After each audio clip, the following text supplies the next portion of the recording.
It is said that in Ulthar, which lies beyond the river sky, no man may kill a cat. And this I can verily believe as I gaze upon him who sitteth purring before the fire. For the cat is cryptic, and close to strange things which men cannot see.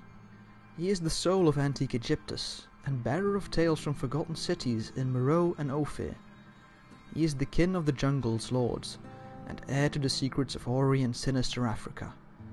The Sphinx is his cousin, and he speaks her language. But he is more ancient than the Sphinx, and remembers that which she hath forgotten. In Ulthar, before ever the burgesses forbade the killing of cats, there dwelt an old cotter and his wife, who delighted to trap and slay the cats of their neighbours.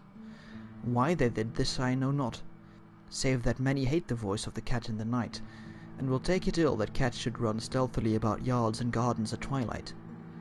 But whatever the reason, this old man and woman took pleasure in trapping and slaying every cat which came near to their hovel, and from some of the sounds heard after dark, many villagers fancied that the manner of slaying was exceedingly peculiar.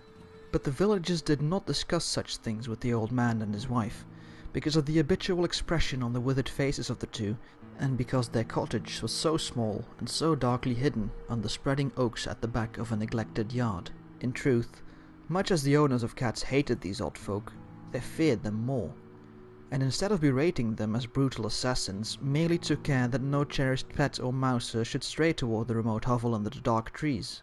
When, through some unavoidable oversight, a cat was missed and sounds heard after dark, the loser would lament impotently, or console himself by thanking fate that it was not one of his children who had thus vanished. For the people of Ulthar were simple, and knew not whence it is all cats first came.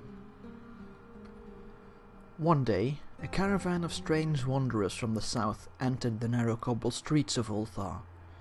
Dark wanderers they were, and unlike the other roving folk who passed through the village twice every year.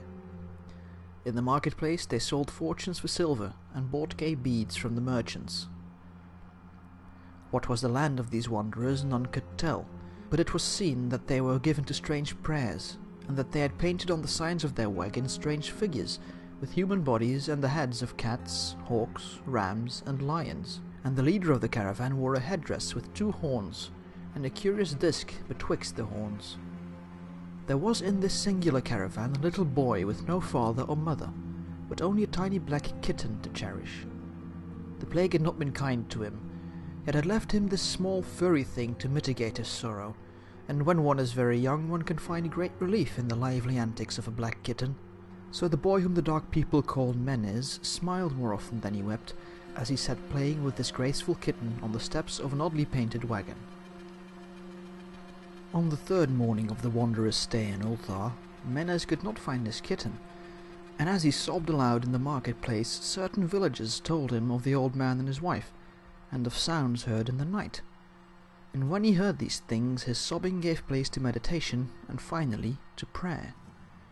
He stretched out his arms toward the sun and prayed in a tongue no villager could understand, though indeed the villagers did not try very hard to understand, since their attention was mostly taken up by the sky and the odd shapes the clouds were assuming. It was very peculiar, but as the little boy uttered his petitions there seemed to form overhead the shadowy, nebulous figures of exotic things, of hybrid creatures crowned with horn-flanked discs. Nature is full of such illusions to impress the imaginative. That night the wanderers left Ulthar and were never seen again, and the householders were troubled when they noticed that in all the village there was not a cat to be found.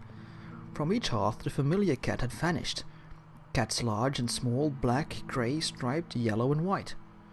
Old Crannan, the burgomaster, swore that the dark folk had taken the cats away in revenge for the killing of Menes's kitten, and cursed the caravan and the little boy. But Nith, the lean notary, declared that the old cotter and his wife were more likely persons to suspect, for their hatred of cats was notorious and increasingly bold. Still no one durst complain to the sinister couple, even when little Atal, the innkeeper's son, vowed that he had at twilight seen all the cats of Ulthar in that accursed yard under the trees, pacing very slowly and solemnly in a circle around the cottage, 2 abreast, as if in performance of some unheard-of rite of beasts. The villagers did not know how much to believe from so small a boy, and though they feared that the evil pair had charmed the cats to their death, They preferred not to chide the old cotter till they met him outside his dark and repellent yard. So Ulthar went to sleep in vain anger, and when the people awakened at dawn, behold, every cat was back at his accustomed hearth. Large and small, black, grey, striped, yellow and white, none was missing. Very sleek and fat did the cats appear, and sonorous with purring content. The citizens talked with one another of the affair, and marvelled not a little. Old Crannan again insisted that it was the dark folk who had taken them, since cats did not return alive from the cottage of the ancient man and his wife. But all agreed on one thing, that the refusal of all the cats to eat their portions of meat or drink their saucers of milk was exceedingly curious, and for 2 whole days the sleek lazy cats of Ulthar would touch no food, but only doze by the fire or in the sun. It was fully a week before the villagers noticed that no lights were appearing at dusk in the windows of the cottage under the trees, when the lean Nith remarked that no one had seen the old man or his wife since the night the cats were away. In another week, the burgomaster decided to overcome his fears and call at the strangely silent dwelling as a matter of duty, though in so doing he was careful to take with him Shang the blacksmith and Thule the cutter of stone as witnesses. When they had broken down the frail door, they found only this: 2 cleanly picked human skeletons on the earthen floor, and a number of singular beetles crawling in the shadowy corners.